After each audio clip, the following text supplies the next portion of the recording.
जय हिंद। आपका अपना यूट्यूब चैनल एमएमडी क्लासेस में स्वागत है। आज हम अपनी मन की बात करेंगे। मन की बात में क्या देखेंगे?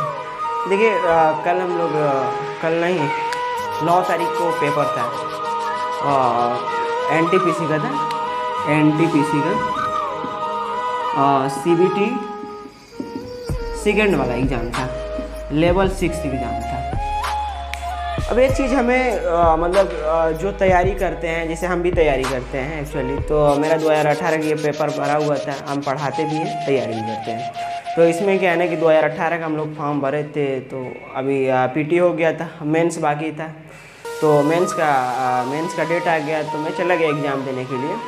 तो एक चीज़ मैंने ये देखा कि एनटीपीसी वाले, रेलवे वाले की गलती कि भाई एग्ज़ाम ऐसे ले रहे हैं, कोई हदीसाबी नहीं है। पहले का एकदम पैटर्न अलग ही चेंज कर दिया, एकदम पैटर्न अलग चेंज हो गया है। अब जो बच्चे तैयारी कर रहे हैं ना, अब मैं क्या बताऊँ, रेलवे वाले तो एकदम तांडव मचा के रख दिया। अब तांडव क्या मचा के रखा है भैया? तो पहली बात तो ये था कि करंट अफेयर आता है इसमें, फिर जीके जीएस आता है, फिर मैथ आता है, रीजनिंग आता है। तो मैथ तो नॉर्मली सही था, एग्ज़ाम हॉल में हम लोग बैठे थे तो मैथ नॉर्मली सही था, बढ़िया था, अच्छा था, कोई दिक्कत नहीं था। रीजनिंग था, रीजनिंग भी सही था। मगर इसमें रीजनिंग में क्या होता है ना कि एक सीटिंग अरेंजमेंट होता है चैप्टर, जो पढ़े होंगे उनको मालूम होगा। सीटिंग अरेंजमेंट में क्या होता था ना कि एक सीटिंग में अरेंजमेंट आपको दे देगा और उसमें टोटल 4 से 5 क्वेश्चन एराइज करता है, और उसके अकॉर्डिंग एक सीटिंग अरेंजमेंट तैयार कर लीजिए, फिर इसके बाद 4-5 क्वेश्चन कर दिया आसानी में। इसमें तो हमको लग रहा है कि 8-9 6 से प्लस ही था, समझ लीजिए 6 प्लस था, सीटिंग अरेंजमेंट था। और एक सीटिंग अरेंजमेंट से एक क्वेश्चन, ये क्या हाल है भैया? और क्वेश्चन था हम लोग के पास 120 क्वेश्चन था, और समय 90 मिनट दिया था। समय सिर्फ ओनली 90 मिनट था, क्वेश्चन 120 था। और इसमें भी इतना लेंदी क्वेश्चन दे दिए थे। सीटिंग अरेंजमेंट मान लीजिए अब 7-8 सीटिंग अरेंजमेंट, एक ही सीटिंग अरेंजमेंट को अरेंजमेंट करने के लिए आपको 2 से 3 मिनट समय लग जाता नॉर्मली। अब 2-3 मिनट समय लग जाता तो उसमें 5 क्वेश्चन भी पहले पूछता था, तो आसानी से क्या कहता ना कि आदमी 5 क्वेश्चन कर लेता। अब इसमें क्या कर रहा है कि एक सीटिंग अरेंजमेंट एक क्वेश्चन, ये क्या बात है? बेहुदापन वाली क्वेश्चन। और रैंकिंग वाला भी क्वेश्चन दिया था, एक रैंकिंग से एक ही था, ठीक ही था, नॉर्मल। ठीक है, अब देखिए मैथ था, रीजनिंग था। रीजनिंग तो मैथ नॉर्मल ठीक था, मैथ में कोई दिक्कत नहीं है। रीजनिंग में थोड़ा बहुत दिक्कत है, शिकायत था रीजनिंग और रेलवे वाले बोर्ड से कि सीटिंग अरेंजमेंट, एक सीटिंग अरेंजमेंट देते उसमें पहले 5 क्वेश्चन था, अब एक ही क्वेश्चन दे रहे हैं, ये दिक्कत था। अब देखिए करेंट अफेयर एक गौरव सर है राजस्थान वाले, एक बाजू में आए थे राजस्थान से, पता नहीं उनका दीपक सिंह नाम था, राजस्थानी थे उन्होंने। तो उन्होंने कह रहे थे कि भैया हम 6 महीने से कंटिन्यू सौरभ सर का क्लास करता हूँ करेंट अफेयर का, और उन्होंने बता रहा था कि भैया करेंट अफेयर मेरा एक भी नहीं लड़ा, जितना मैं पढ़ा था एक भी हमारा एग्ज़ाम हॉल में वो करेंट अफेयर से नहीं आया। करेंट अफेयर ऐसा क्वेश्चन पूछे थे, ऐसा क्वेश्चन पूछे थे कि उसका बुक से कोई ताल्लुकात ही नहीं है, कहाँ से पूछा ये नहीं पता चला। अब एक क्वेश्चन मैंने देखा था, कह रहा कि 2011 की जनगणना के अनुसार कितने ऐसे सांसद की सीटों की संख्या है जिसमें पॉपुलेशन 10 लाख से अधिक है। अब ये बेहुदापन वाला क्या क्वेश्चन है? कहीं भी आप बुक उठा लीजिएगा तो आपको ऐसा क्वेश्चन कहीं नहीं मिलेगा, क्योंकि बुक वाले को भी पता होता था कि ये इतना आलतू फालतू क्वेश्चन बोर्ड वाला कैसे पूछेगा।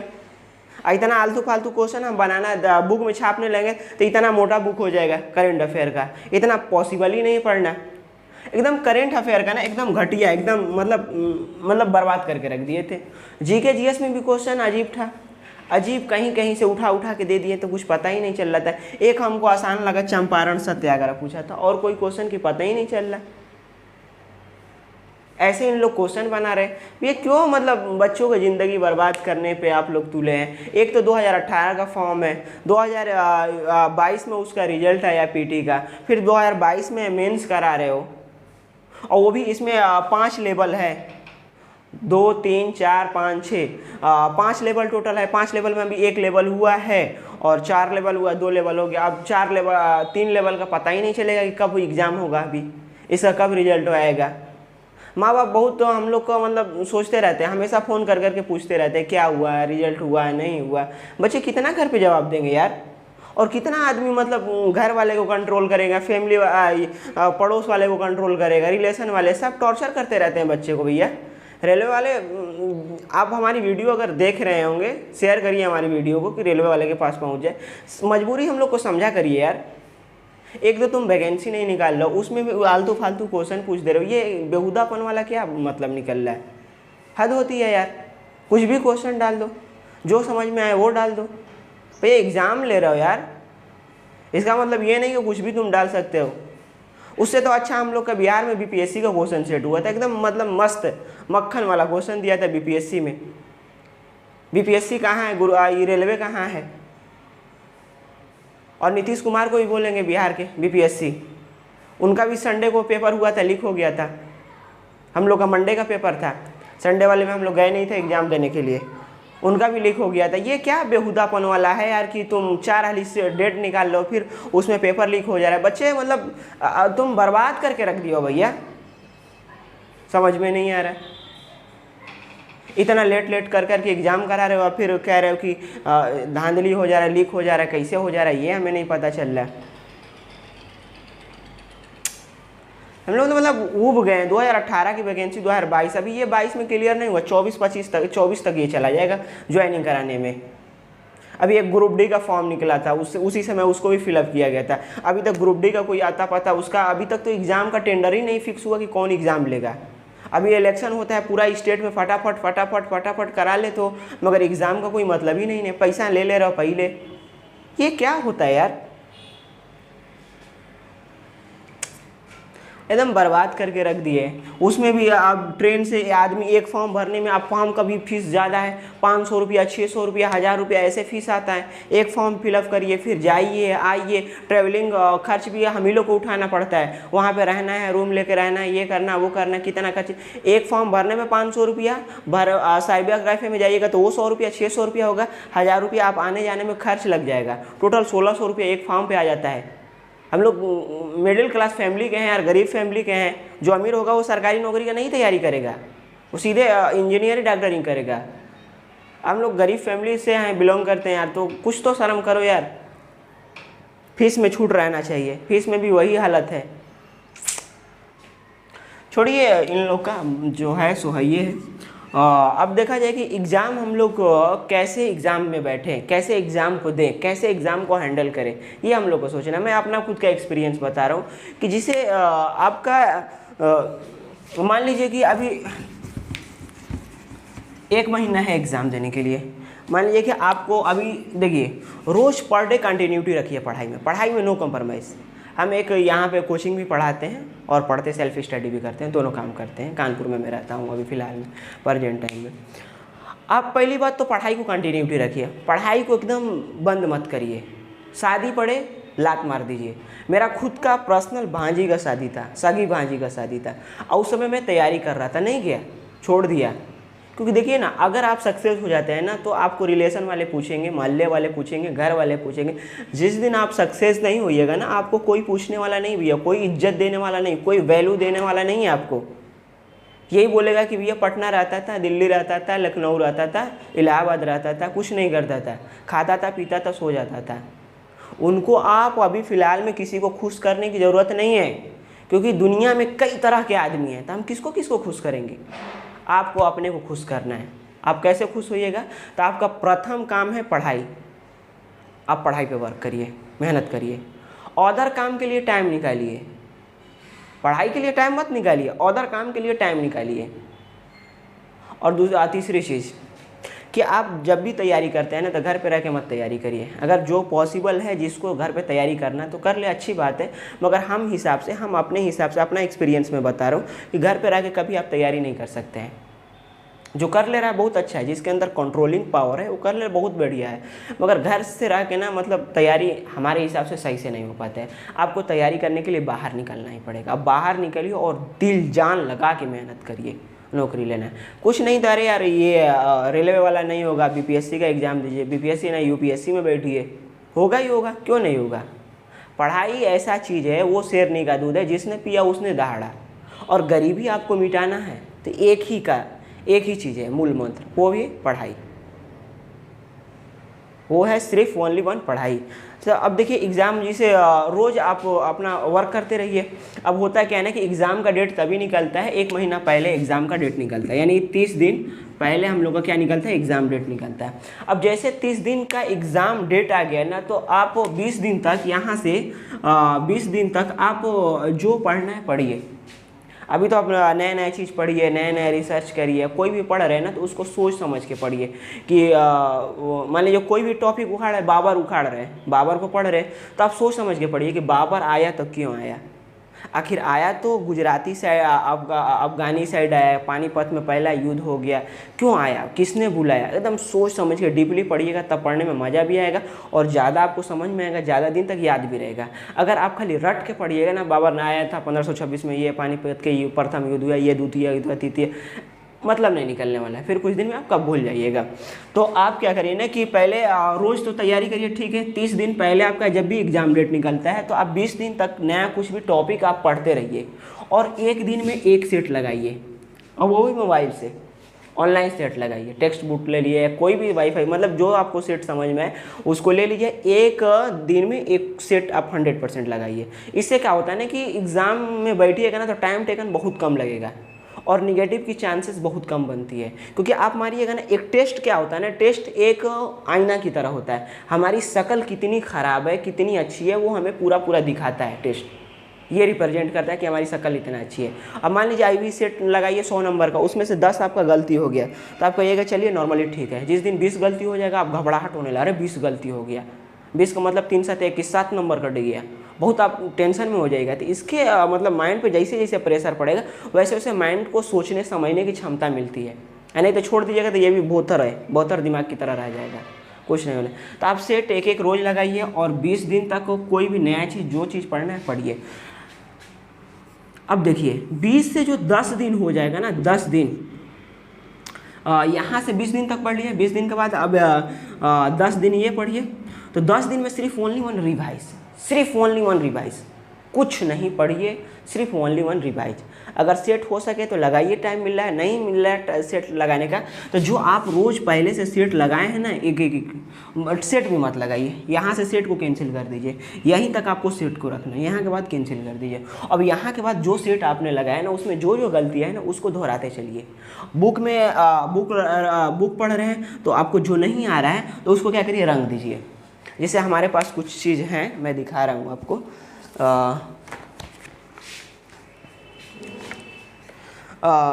जैसे ये मेन हाईलाइट है, ये वाला नमामि गंगा प्रधानमंत्री जन धन योजना। तो इसको जैसे ये पढ़ना है ना, तो हमें जो हाईलाइट है, ये जो अच्छा अच्छा इंपॉर्टेंट है उसको आप रंग दीजिए। पढ़ते चलिए एक सीक्वेंस से। फर्स्ट बार जब पढ़िएगा ना तो बस खाली पढ़ते चलिए, याद मत करिए, पढ़ते चलिए। और फिर सेकेंड राउंड क्या करिए ना कि दोहराते इसको चलते चलिए, दोहराते चलिए।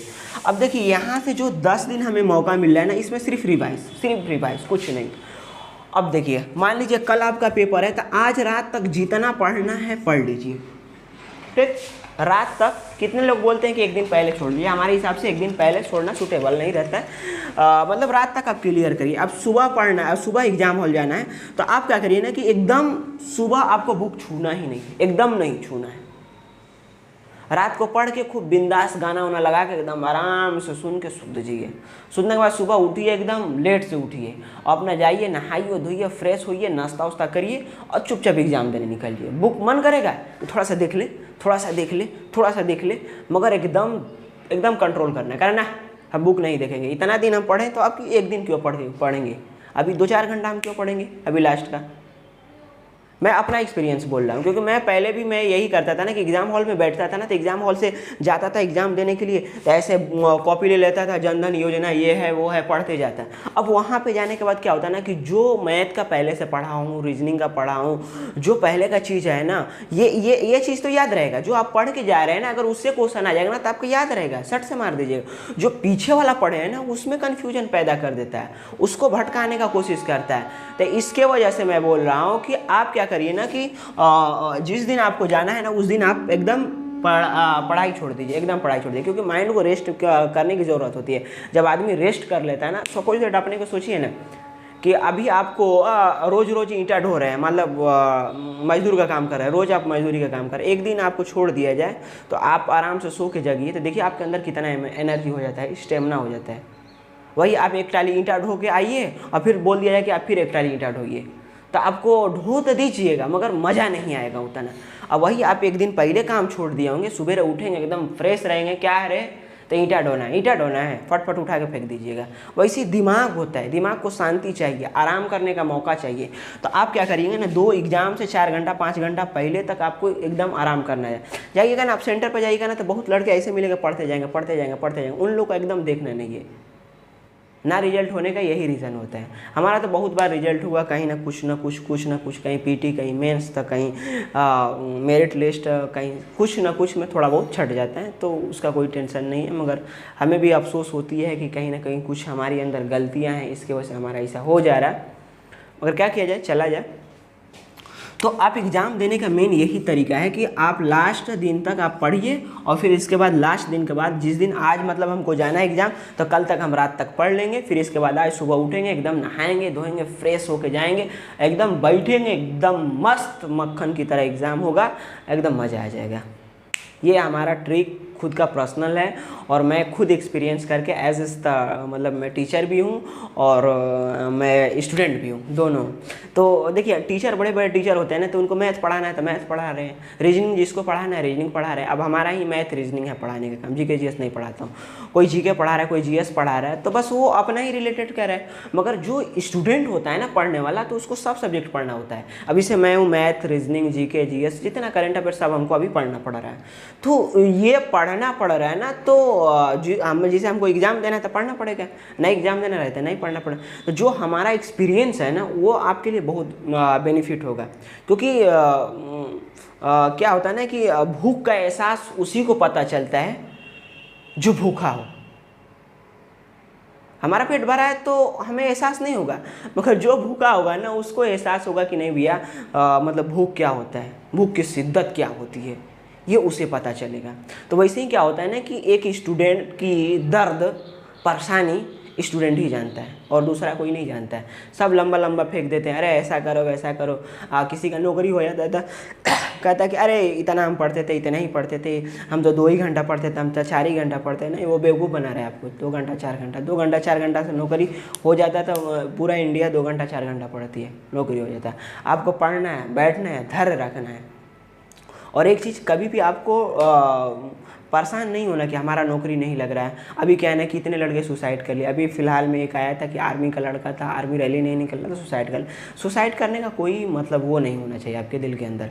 क्यों सुसाइड करें भाई? भगवान ने हमें एक ज़िंदगी दिया है, उसे हम बहुत अच्छे से जीना है।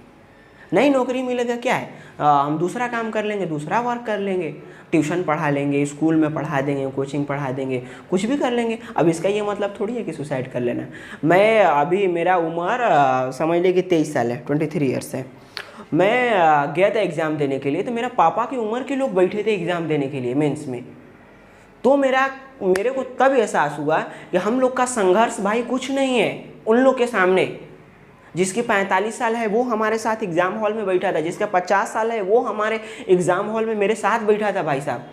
अभी हम लोग तो 23 साल है। हम गए थे तो उसमें हमको तो लग रहा था कि सबसे छोटे हम ही थे।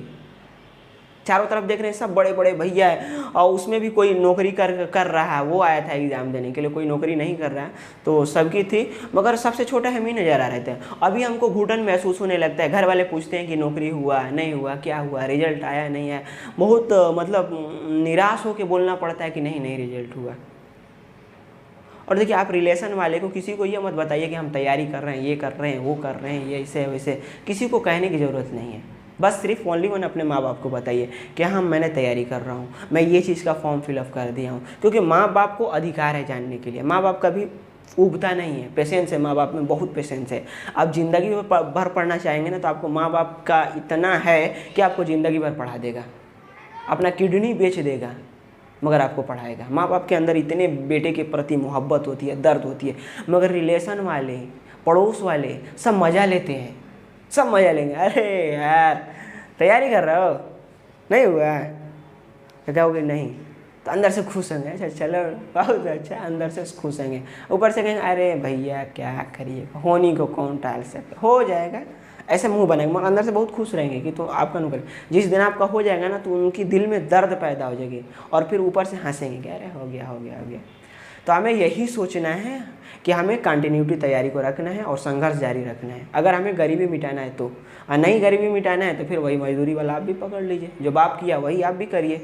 IAS सफ़ीन देखिए, उनका जीवनी कभी पढ़िए, उनका कभी बायोडाटा देखिए, तो उनकी मम्मी थी, बहुत गरीब थी, वो दूसरे यहाँ खाना बनाती थी, ये करती थी वो करती थी। आज IAS सफ़ीन हसन है, देखिए IAS बन गए, पावर है, पैसा है, रुतबा है, क्या है नहीं है यार, कितना मज़ा आ रहा होगा। तो वैसे आप संघर्ष को जारी रखिए, कभी हमको होपलेस नहीं होना है, हमेशा एकदम खुश रहना है और रोज़ एनर्जी के साथ तैयारी करना है और एकदम मज़ा लेना है। और आप 18 बरिस से ज़्यादा एज के होंगे तो आप ये सोचिए ना कि हम माँ बाप से कम पैसा लें, ट्यूशन पढ़ाइए, स्कूल में चले जाइए, कहीं कुछ करिए, मगर माँ बाप से अब पैसा धीरे धीरे कम करने का कोशिश करिए। तो आई होप हमारा ये बात आपको अच्छा लगा होगा। चलते हैं फिर नेक्स्ट वीडियो में मिलेंगे। जय हिंद।